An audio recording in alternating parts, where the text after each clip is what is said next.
Hi, in this video I'm going to talk about how belief change can help you to move yourself away from intrusive thoughts. I'm Orla Kirby. I am a therapist specialising in helping people to move themselves away from severe anxiety and/or OCD. Okay, so I'm going to talk a little bit first about what beliefs are, different metaphors or ways of thinking about beliefs that are helpful. And then I'm going to talk about the basic method for shifting beliefs. And then I'm going to talk a little bit about how therapy can help with that. And then right at the end, I'm going to talk very briefly about things that you can do by yourself if therapy isn't an option right now, to at least move you some of the way in this direction. Okay, so first of all, I want to make a kind of clear statement here that unlike some things in some of the other videos in this series, certainly the best way to go if you want to powerfully change your beliefs is therapy, or something quite like therapy. Particular kinds of coaching might also really be helpful for changing your beliefs. I'm not going to say there's no other way to do it. Of course, there's loads of different ways, but I do think it's the quickest and most powerful way, and quite hard to do on your own, quite tough to do without some outside help, because it's really helpful to have that outside perspective, because our belief structures can seem very real to us and very solid. Sometimes they can seem unchangeable, or we can not even recognize that we have certain beliefs, and someone else will be able to see it there or hear it there in our language, and then we might have a sense of recognition. Oh, I do believe that, but we weren't even considering it before. Okay, so that being said, what is a belief? So a belief is really just something that you've thought enough times that it has taken on a certain power, that it has become solid seeming in your mind, that it has a kind of definite feel to it. And this has simply happened by the thought being thought again and again and again, right? In terms of the relationship between beliefs and repeating negative thoughts or intrusive thoughts or obsessive thoughts, you can think of intrusive thoughts as kind of stemming outward from belief, right? So sometimes an intrusive thought could literally be repeating a belief. So for example, someone could have a belief of I'm a bad person. It's very common in people with OCD or people with intrusive thoughts. And then stemming outward from that could come many different forms of intrusive thought, right? Relating maybe to specific instances or imagined things, or potential disasters in the future, or things where there's a feeling of, I might have done something terrible 10 years ago, and what if I have, what if I haven't,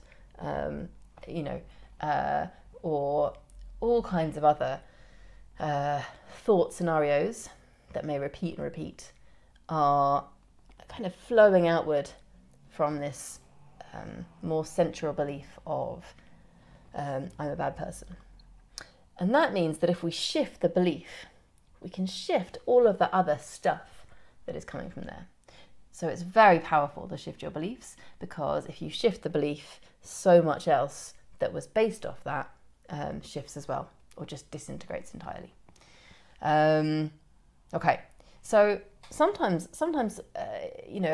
I might just be thinking to myself as an intrusive thought, I'm a bad person, or I'm a horrible person, or I'm useless, or something, and that kind of just simply echoes the belief.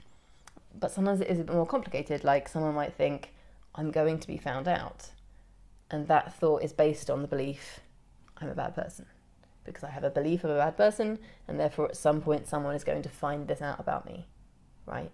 And I might have more specific thoughts around that too, that are all branching off this sense, this deep belief, deep sense, I'm a bad person, right? It hasn't come from nowhere. That's simply come, well, it's complicated, isn't it? But it's simply come from thinking I'm a bad person multiple times. Something that I find really interesting is that with people with high level anxiety who don't have OCD, a really common limiting belief or deep set belief is I'm not good enough. And that's actually pretty common across a large part of the population, unless people have done a lot of therapy or coaching or real work on themselves in some way. It's a very common belief, I'm not good enough. And what I found just from experience of working with people with OCD to help them move away from OCD is that a really common belief among people with OCD, it would seem, from the limited experience I have just working with the clients that I've seen, is I'm not good, right? Which in a way is, you could see that as coming from almost perhaps I'm not good enough being repeated to such an extent that it almost becomes I'm not good, right? So it's a more dramatic belief, right? Not that, it can do all kinds of negative things in our life to believe I'm not good enough, right? And we definitely would want to release that belief and replace it with something more empowering. But I'm not good is a disabling belief to have. And it's almost like, it's further down that path, right? Rather than I'm not good enough, it's I'm not good, and maybe that becomes I'm bad. So it's not the same for everyone what our negative beliefs might be, and there can be very complicated and quite specific beliefs. So, the distinction between what is a belief and what is a thought is a bit blurry, but when we're talking about a belief, we're basically talking about the thoughts that have been repeated so many times that there's a real strong felt sense to them. They're very deep in the structure of how we look at the world and look at ourselves. And there'll be other things that rely on them that come off of them, right? So one useful way for thinking about beliefs is that they are a filter for how we look at the world. So if I have, I'm just going to reel off to you a few different negative beliefs that someone could have, right? To show that sometimes they're quite general and sometimes they are quite specific. So I've already talked about, I'm not good enough, or I'm not good, or I'm bad. There could also be, I'd be a terrible mother, or I am a terrible mother. There could be, I need to be alone, or I need to be with other people. There could be, I'm ugly. There could be, people dislike me, right? So not everyone is going to have the same ones of these, and we can have many beliefs. But often, as with thoughts, almost the more specific beliefs can sometimes be stemming from very central, deep beliefs, which tend to be quite general and overall, right? Like I'm not good. So there is a structure to it. And if you can dismantle the deepest, most general ones, that affects all of the other beliefs and affects all of the thought patterns as well. So why I was saying it's like a filter is because, say I have the belief I'm ugly, that, and so that's a very strong belief for me. That is going to be a filter through which I view everything that happens. So if someone says something to me, I'm interpreting that partly through my belief of I'm ugly, right? I might interpret what someone says differently to how someone else might. If something happens in the world, or I'm always interpreting everything through my beliefs, right? So it very much clouds our view of what's happening to us, of what it's possible for us to do, of how other people are treating us or not, of events in the world, of everything really. So you can see that changing beliefs is huge. It really goes way beyond moving away from intrusive thoughts. It changes everything. But why it can change, help us to move away from intrusive thoughts so powerfully, is because it's very fundamental to the whole way that we interact with and communicate with others and with ourselves. So we're always all the time taking in data and processing data and filtering data and then communicating back to the world and then taking more in. And that whole process is happening through these filters, which are our beliefs. If you can change those filters, it just allows us to access that whole process in a different way. And of course, if you consider the thoughts to be a part of that process, necessarily they will change if those filters are changed. Then another way to think, another kind of useful metaphor, and just maybe in case I wasn't clear enough there with the whole filters metaphor before I go on to the next one, just to give an example, if say if I have a filter of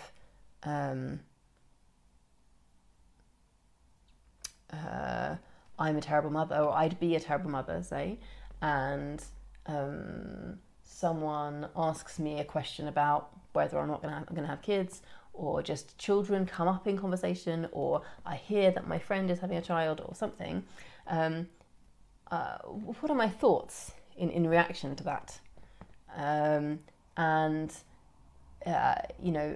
Whether or not repeating negative or intrusive thoughts kick in is going to be related to what beliefs I've been filtering that information through in the first place, right? So hopefully that's clear.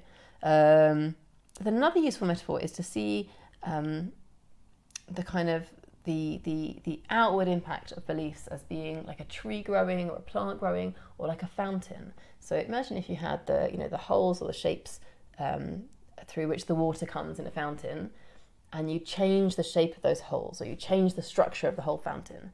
That would then change the shape of the water when the fountain is turned on, right? And it's like that with beliefs, and then with thoughts, right? Because they're very connected. Or imagine if, a tree is planted in, too much of a confining space, or in like less than ideal soil, or maybe there's just not enough room for it to expand. The tree is going to grow in a very different shape depending on what it's rooted in and where it grows from. And there's a similar relationship there between beliefs and our thoughts and thought processes. Okay, so changing a belief, then how do we do it? How do we change a belief? It's going to be so amazing. In a way, I'm going to add caveats to this afterwards. In a way, it's as simple as repeating a new, more empowering, more helpful way of thinking about that particular thing, about whatever the negative or limiting belief was, and repeating that enough times that takes on the strength of a belief. Because remember, a belief is just a thought that's been repeated lots of times. So repeating a new useful thing many, many times, gradually, that will take on the quality of a belief. We can deliberately install a belief in ourselves, right? Because all a belief is simply a repeated thought, right? And at the same time, repeating less frequently whatever the negative or limiting belief is, right? So repeating that less frequently, and then less frequently, and less frequently, and gradually the belief is losing strength, right? Because it needs to be maintained over time. So if we less frequently and less frequently repeat that to ourselves, the belief becomes more like a thought. And then eventually, if we keep doing that same work, the thought becomes not even a thought. It's not even something we're thinking anymore. Or, perhaps only very occasionally. So, how does therapy come into this then? That almost sounds like something you could do yourself. And the thing is, it's quite difficult to do yourself. So even though that is true, and it is as simple and as pure as that in terms of how it works, the mechanics of it, it is repeating the new, more helpful thing more, and repeating the old, less useful thing less. That is what works. Therapy can help you to really powerfully start that process, because it's hard to start doing that, right? It's very hard, particularly if the thoughts are very frequent and you're very used to having them. If you've been having them for many, many years, those pathways are thick and strong, right, in terms of your neural networks. And it is challenging to shift that. You might think, I want to change it, but find that quite hard to do in practice. So therapy helps because, first of all, it can allow quite a sort of dramatic release, right? And there's various different ways to do this in different therapies, but a dramatic release of older, more negative beliefs, right? And there can be breakthroughs, there can be various processes that allow for release. And it can allow for a kind of deliberate and guided installation of the new belief. And both of those combined together is very powerful. And once you have that up and running, much easier to maintain that process by yourself. There will always, with any kind of therapy, need to be a certain amount of work by yourself anyway. And what therapy does is it helps you to build momentum and get the whole thing up and running, right? And perhaps most importantly, even more importantly than those things, therapy also helps with creating this really ideal environment for that change to happen the most amount easily, the most amount successfully. And this is because therapy helps you to shift your mind into being more free, more open, more relaxed. And all of that expansion and shifting around in your mind, making it a different kind of place, means that it is a lot easier to do that change process of repeating the thing that you want to be believing more and repeating the thing you don't want to be believing less, right? That's much easier for that thought pattern change to happen in an environment where your mind feels and is very free and open and clear and relaxed, right? Playful, creative. So how does therapy do that? Well, different therapies would do that in different ways. And there's so many different kinds of therapy. In terms of the therapy that I use, which is a combination of solution-focused hypnotherapy and NLP, it really centers around learning to use your imagination really richly. That helps to shift the way you're using your mind. Learning excellent self-communication, so you can kind of clearly and effectively communicate with yourself, even when things are challenging, even when things are hard, and at all times. And then also release. Both kind of physical and emotional and mental release in the sense of hypnosis, so being able to go into a relaxed, focused state, and also release in a sense of very specific practices around releasing unhelpful, limiting beliefs, releasing stored emotion from the past, is specifically following guided processes with a therapist to do that. Will shift the environment of your mind in a really beautiful way. Okay, so that's how therapy can help. And as I said right at the beginning of the video, with belief change, I do think therapy is your best option if that is possible for you. I recognise, of course, that therapy isn't possible for everyone all the time. So just very briefly, a bit of a guide to what you can do if you really can see the benefit of changing your beliefs and you'd like to do something around that, but can't go to therapy right now. Have a look at my YouTube series or playlist, 7 strategies to move yourself away from anxiety, because all of those things will also help here with belief change. And again, it's like setting the environment of your mind to be a different kind of place. Tapping or EFT can be really powerful for releasing all beliefs. So there's absolutely tons of resources on YouTube. I'll link to a couple in the description for tapping or EFT. And using affirmations. Affirmations is a way of doing the installing of a new empowering belief. And if you do it in a useful, effective way, then it can be really powerful. Now, this is something where I think sometimes affirmations get a bit of a bad name because I think sometimes, people just think it's a case of repeating the words and that will do something, and that on its own won't do anything. Or it might do. If it does, great. But where affirmations can be really powerful is where you link them with a state, right? So you practice saying an affirmation 10 to 12 times in the morning while linking it with a particular state, right? A state of, high happiness or deep calm or, some wonderful way that you want to be feeling. And you link that perhaps with images, and you really enjoy doing it, really sink into it as a practice. And then you use it throughout the day to deliberately redirect your thinking, right? Shift your thinking. So affirmations can be a really useful part of the kind of installing of a new way of thinking, of new, more useful beliefs and thought patterns. And they will work better if you are in a really relaxed state. So I'd also recommend my guide to learning to meditate, which is you can go to orlakirby.com/learn to meditate. And yeah, all of those things will definitely help a lot and may move you some of the way towards belief change. Okay, well, thank you so much for listening, and I'll see you in the next video.